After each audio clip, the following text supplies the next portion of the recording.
নমস্কার। এই মুহূর্তে আমরা ওয়াইএমসিএ মাঠে দাঁড়িয়ে আছি। আমার সঙ্গে রয়েছেন পার্থ ঘোষ, কোল ইন্ডিয়ার মেন্টর, আর ইন্দ্রজিৎ মিত্র, তালতলার কোচ। দু দলেরই খেলা ছিল এখানে। ম্যাচটিতে কোল ইন্ডিয়া 2 গোলে জিতেছে। পার্থ, কে কে গোল করেছে? বিধান সরকার আর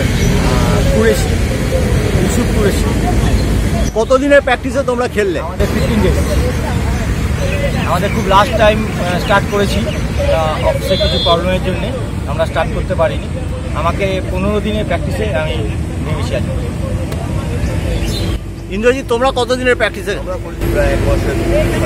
তবে আমাদের ক্যাফে প্র্যাকটিস তো মানে 2-3 দিন অন্তর প্র্যাকটিস হয়, ওই কাছাকাছি ওই রকমই হয়েছে। মানে এটা হচ্ছে কেন? ইয়ের জন্য, মাঠের প্রবলেমের জন্য? মাঠ এইসব মাঠে ফুটবল হয় না। এখন যে ফুটবল আমরা দেখতে অভ্যস্ত হয়ে গেছি, যে ফুটবলের সঙ্গে হ্যাবিচুয়েটেড, আমরা যে ধরনের প্র্যাকটিস হয়, লাইসেন্সিং করিয়ে, সেই প্র্যাকটিসের সঙ্গে এই মাঠ একদম অচল। আমরা 50 বছর আগেও যা ফুটবলটা খেলেছি, যে ফুটবল দেখতাম, এখনও সেই ফুটবলই খেলতে হবে। আর আইএফএর উচিত এইসব দিকে নজর দেওয়া। বাচ্চাদের যদি গ্রাসরুট লেভেল যদি ভালো করে ইয়ে না হয়। না, অনেক কিছু আইএফএ করলো সত্যি। তারা বিদেশিহীন করেছে, কলকাতা লিগ, এজ গ্রুপ করেছে, হ্যাঁ, ভূমিপুত্র নিয়ম চালু করেছে। কিন্তু যে মাঠে এজ গ্রুপ, আমাদের একটাই বক্তব্য, যেটা দেখে খুব খারাপ লাগে। আগে তো এখানে ওভারে 32-33 বছরের ছেলেরা খেলতো, তারা চোট পেলে দুঃখটা কম হতো। কিন্তু এইখানে তো আরো বেশি চোট পেয়ে যাবে। আর এখানে যেখানে গ্রুমিং এর ব্যাপার হচ্ছে, সেখানে এই মাঠ থেকে আপনি দেখতেই পাচ্ছেন। এটা মাঠে এখন ফুটবল খেলা বিশেষ করে বাচ্চাদের পক্ষে খুবই প্রবলেম। আর আইএফএ তো চেষ্টা করছে, কিন্তু যেহেতু এটা এখন সেনাবাহিনীর হাতে আছে, ফুটবল মাঠ নেওয়া, তাই এতগুলো মাঠকে তৈরি করা, তার জন্য তো প্রচুর পয়সা খরচার দরকার। ড্রেনেজ করলেই এই মাঠে ঠিক হয়ে যাবে। পয়সা কে দেবে? এত পয়সা কোথা থেকে পাবে তারা? আমরা জানি না। আমাদের এই করেই করতে বাচ্চা বাচ্চা ছেলেরা। তুমি একটা বললে যে তোমার ছেলেরা পাসিং ফুটবল খেলার চেষ্টা করছিল, কিন্তু আলটিমেটলি তুমি দেখলে তার কোনো সুফল হলো না। যে এখানে তোমার মায়ের নামে বল তুলে যে খেলা ময়দানে প্রচলিত আছে, ওই ফুটবলটা। তবে আর ফুটবলার উঠবে কি করে? পারতো, তুমি এই ব্যাপারে কি বলো? ফুটবল তো সত্যি কথা বলতে, যেটা আমরা পাসিং, আমরা যেই সিচুয়েশনে প্র্যাকটিস করাই, বর্ষা মাঠে এই জিনিসগুলো হয় না। তখন আমাদের এই গগনে বলটা তুলতে হয়, ঠিক আছে। আর বর্ষার মাঠেই আমাদের দুর্ভাগ্য যে কলকাতা লিগের যা সব কিছু খেলাই বর্ষার মাঠে খেলতে হবে।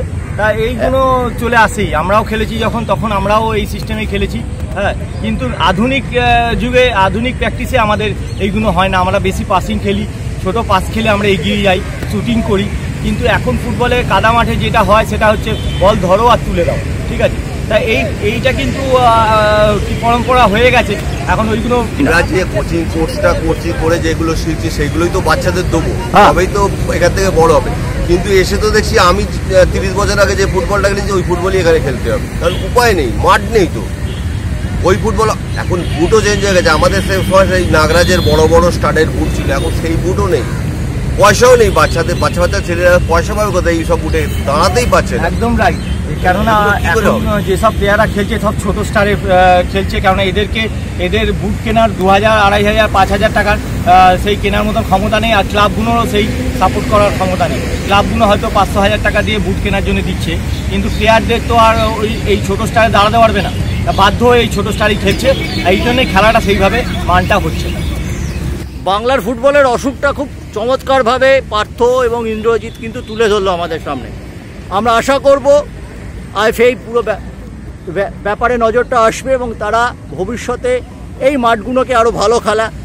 আমাদের সচিব জানিয়েছেন তারা একটি মাঠের ড্রেনেজ সিস্টেম করার জন্য দায়িত্ব চেয়েছেন সেনাবাহিনীর কাছে। এবং যেটা ইন্দ্রজিৎ বললো, প্রত্যেকটা মাঠেই যদি ড্রেনেজ সিস্টেম থাকে, তবে হয়তো একটু বেটার হতে পারে। এর জন্য তো প্রচুর পয়সা দরকার। পয়সা কোথায় পাবে? এত পয়সা তো নেই না। আমরা চেষ্টা করছি, অজিত আছে, জয় আছে, বা ওদের যে সৌরভ আছে, এরা অনেক চেষ্টা করে যাচ্ছে। সেক্রেটারি সারাদিন খুব চেষ্টা করে যাচ্ছে দিকটা ভালোভাবে যাতে হয়, আপ্রাণ চেষ্টা করে যাচ্ছে আমাদের। কিন্তু গোড়ায় এই দিকটাকে নজর দিতে হবে। একদম গ্রাসরুট লেভেলের নজর না দিলে। অনেক ধন্যবাদ।